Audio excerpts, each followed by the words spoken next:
L'opération Minuit Marteau du bombardier B-2 est un véritable chef-d'œuvre dans l'art de la guerre. Les États-Unis ont envoyé 2 groupes de bombardiers B-2 dans des directions opposées. L'un en tant qu'appât, qui s'est dirigé vers les avant-postes américains dans l'océan Indien, pendant que le principal groupe d'attaque se dirigeait vers l'est en direction de l'Iran. Tout cela a été fait afin de frapper le bunker d'enrichissement nucléaire fortement fortifié de Fordo. Cette installation est enfouie profondément sous une épaisse couche de roches, et sa chambre principale se trouve à environ 200 mètres de l'entrée du tunnel. Les environs commencent par une pente douce, mais deviennent abruptes à environ 160 mètres de la crête, offrant une protection naturelle fiable contre les attaques aériennes. Juste avant que les B-2 n'atteignent leur cible, un sous-marin nucléaire américain a lancé une douzaine de missiles de croisière visant différents sites nucléaires à Ispahan. Mais voilà où est le hic. Il est rapporté que des dizaines de camions ont évacué les centrifugeuses d'uranium de l'usine d'enrichissement seulement quelques jours avant la frappe des bombes anti-bunker. Nous allons également examiner la technologie secrète de furtivité du B-2. Tous les détails dans cette vidéo. Les bombardiers américains B-2 frappent les sites nucléaires iraniens dans le cadre de l'opération au nom de code Marteau de minuit. Tôt le matin du 21 juin 2025, un grand groupe de bombardiers B-2 a décollé de la base aérienne de Whiteman dans le Missouri dans le plus grand secret. Cela a été suivi d'un jeu complexe de tromperie, tel un art de la guerre. Immédiatement après le décollage, le groupe d'attaque s'est divisé en 2 groupes distincts. Un groupe servant servant d'appât, Wonserom Malassi s'est dirigé vers l'ouest au-dessus de l'océan Pacifique, en direction des avant-postes américains connus, tels que la base aérienne Henderson à Guam ou peut-être Diego Garcia dans l'océan Indien. Pendant ce temps, le groupe d'attaque principal, composé de 7 bombardiers B-2, armés de puissantes bombes anti-bunker, s'est dirigé vers l'est en direction de l'Iran. Cette manœuvre a été conçue pour tromper les systèmes mondiaux de suivi des vols, les agences de presse et même les services de renseignement iraniens afin de détourner l'attention du véritable assaut. Quelle est leur mission ? Frapper les sites nucléaires les mieux protégés de l'Iran à Fordo, Natanz et Ispahan. Les forces principales ont entamé une mission exténuante de 18 heures, qui fait partie d'un voyage circulaire de près de 37 heures couvrant des milliers de kilomètres. Pour les maintenir en vol, l'opération reposait sur une série de ravitaillements en vol précisément chronométrés par des avions ravitailleurs KC-135 Stratotanker. Ces ravitaillements, effectués dans l'espace aérien international, étaient essentiels au succès de l'opération. Juste une petite comparaison. Cette réserve de carburant pour l'avion peut ravitailler 2000 Sport Utility Vehicles, et cela alors qu'il peut transporter 75 000 litres de carburant. Pour revenir un peu en arrière, il y a encore une nuance liée aux réservoirs de carburant. Ces réservoirs de carburant ont été spécialement conçus pour pénétrer profondément sur le territoire russe, sur environ 11 000 km. De plus, il peut parcourir 2 fois plus de distance en profondeur derrière les lignes ennemies en évitant d'être détecté par le radar grâce à ce système rotatif de ravitaillement en vol qui s'étend jusqu'à l'extrémité, comme on le voit ici. Cela augmente son rayon d'action jusqu'à près de 20 000 km avec le ravitailleur Boeing KC-135 Strata et lui permet de rester en vol pendant 44 heures. C'est presque 2 jours entiers en vol, ce qui constitue un exploit d'ingénierie remarquable. Les bombardiers ont traversé la frontière vers le Moyen-Orient en suivant des itinéraires au-dessus du Liban, de la Syrie et de l'Irak, bien qu'il reste incertain si ces pays ont été informés. Lorsque les B-2 se sont approchés de l'espace aérien iranien, la mission est entrée dans sa phase la plus critique. Les forces américaines ont utilisé une série de tactiques de guerre électronique et de leurres. Des avions rapides et des systèmes de brouillage ont été déployés devant les bombardiers afin de tromper et d'aveugler les radars iraniens ainsi que les systèmes de défense antimissiles. Pendant ce temps, les chasseurs américains et les avions de reconnaissance effectuaient des opérations de nettoyage pour détecter toute menace potentielle, qu'elle provienne de l'air ou des batteries de missiles solaires. Grâce à leur capacité de furtivité et à des profils de vol soigneusement coordonnés, les B-2 sont restés inaperçus. Ceci est le site nucléaire de Fordo, l'un des sites les plus fortifiés et profondément enfouis du programme nucléaire iranien. Mais qu'est-ce qui le rend si difficile à détruire ? Fordo est protégé par un réseau complexe de structures défensives, comprenant 6 entrées de tunnels menant à son usine souterraine d'enrichissement d'uranium.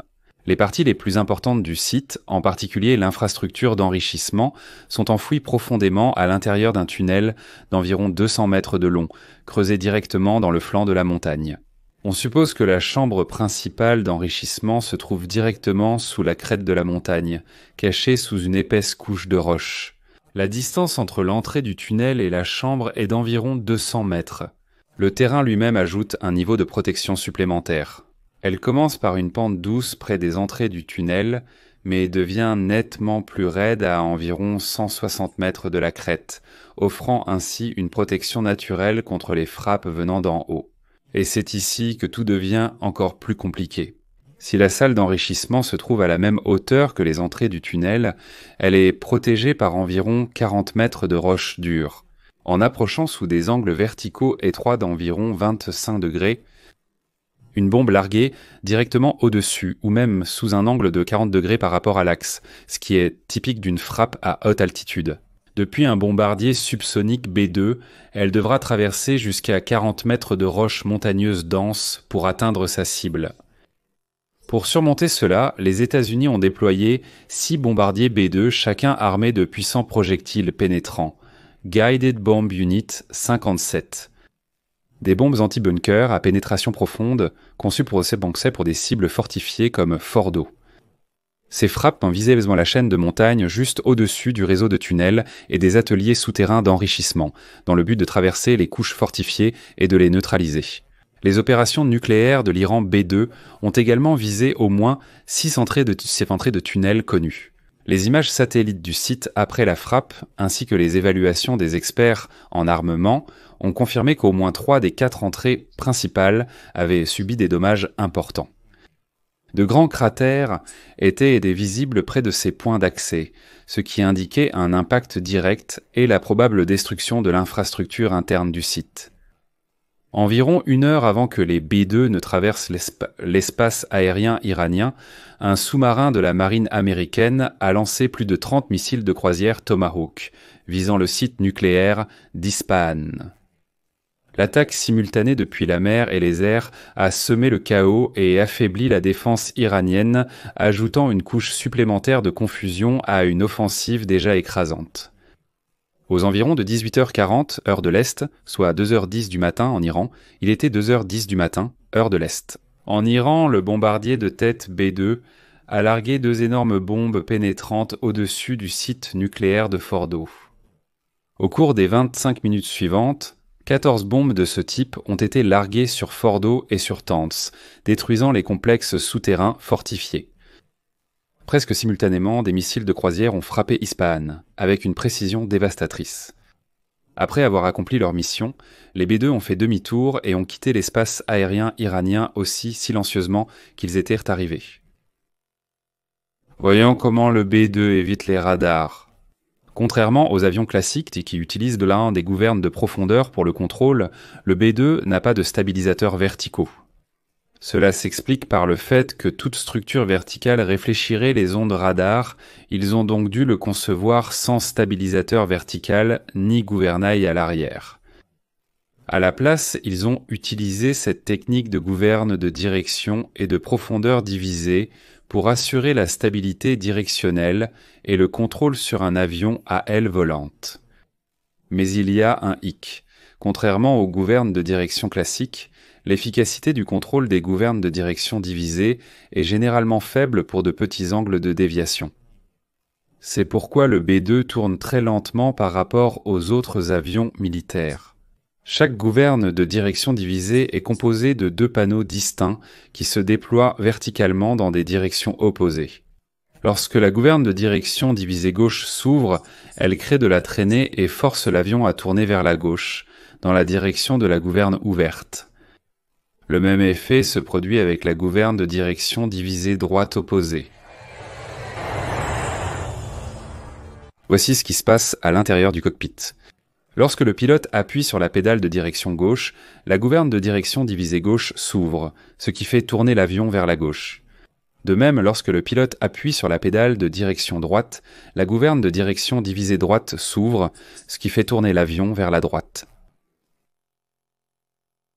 Le B2 composite peut être divisé en plusieurs parties. Ici, nous voyons que tous les bords sont faits de résine époxyde à base de fibres de verre pour réfléchir le radar, tandis que la majeure partie de l'aile est principalement composée de résine époxyde à base de graphite. Fait intéressant, l'assemblage de l'emplacement de l'équipage est fabriqué en aluminium à la base. Comme ces zones d'Ossand doivent supporter une grande quantité de chaleur provenant du moteur, elles sont fabriquées en titane, un matériau extrêmement résistant et coûteux. Enfin, nous avons du polyamide en fibre de verre, un matériau caché capable de résister à la chaleur. Voici à quoi il ressemble avec tous les marquages et segments qui lui sont attribués afin de vous donner une meilleure idée. Regardons la technologie de peinture radar d'une valeur d'1 milliard de dollars, qui reste encore classée secrète. Mais voici ce que nous savons d'après les experts en aviation. Elle implique l'utilisation d'un matériau absorbant les ondes radio, également appelé RAM. Il s'agit d'un matériau à base de polymère appliqué sur la surface des avions militaires furtifs, comme le F-22 et le F-35. Passons maintenant à l'intérieur de cette bête et ouvrons la porte de la soute à bombe. Voici le support d'adaptateur d'armes qui rend ce bombardier redoutable. Bien que le B2 puisse sembler petit, en réalité il peut transporter environ 80 bombes. 82 bombes de 220 kg, chacune pesant 220 kg. Oui, toutes ces 80 armes peuvent tenir dans cet adaptateur d'armes, pour un poids total d'environ 18 tonnes de système d'armes à gravité en chute libre. Selon la mission, le B2 peut passer à ce système d'armement rotatif, ce qui lui permet de transporter environ 16 missiles AJM 158 qui peuvent coûter environ 1,5 million de dollars chacun. Lorsque le B2 sera prêt, il pourra larguer cette charge de combat discrètement. Les missiles déploient leurs ailes pour voler vers la cible, parcourant une distance d'environ 370 km.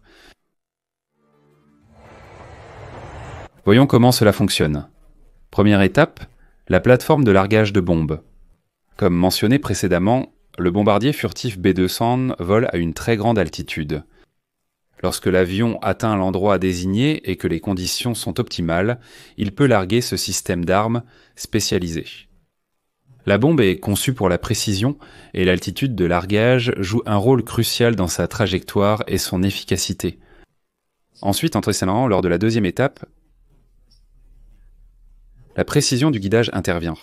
La bombe est équipée d'une technologie de guidage avancée, comprenant des systèmes de navigation inertielle qui sont de niveau militaire. Ensuite vient la troisième étape, la correction de trajectoire. Les informations de guidage et les données sont ensuite transmises aux 4 gouvernes en treillis de la bombe située à l'arrière. Ces soi-disant ailerons peuvent bouger et s'ajuster en temps réel, permettant à la bombe de corriger sa trajectoire à mesure qu'elle descend sous l'effet de la gravité. Ces ajustements sont nécessaires car l'arme ne dispose pas de moteur pour modifier sa trajectoire. Au lieu de cela, cette arme s'appuie sur le mouvement de ses ailerons et sur une grande différence d'altitude pour contrôler la trajectoire de vol. C'est pourquoi la bombe doit être larguée d'une très grande hauteur afin qu'elle ait suffisamment de temps et de distance pour ajuster précisément sa trajectoire. Et voici la partie la plus difficile, c'est-à-dire l'étape 4, l'impact et la pénétration. La bombe, connue sous le nom de Massive Ordnance Penetrator, pèse environ 14 tonnes. Lorsqu'elle atteint sa cible, elle frappe avec une force énorme, conçue pour pénétrer profondément dans des structures fortifiées, comme des bunkers. L'énergie de l'impact permet à la bombe de s'enfoncer à plus de 60 mètres, garantissant qu'elle délivre sa charge utile exactement là où l'écran est prévu pour un effet maximal. Vous pouvez trouver plus de vidéos similaires sur ma chaîne. Si vous souhaitez soutenir le travail de cette chaîne, vous pouvez le faire financièrement en faisant un don via les liens et les coordonnées dans la description de cette vidéo ou en utilisant le code à réponse rapide affiché à l'écran.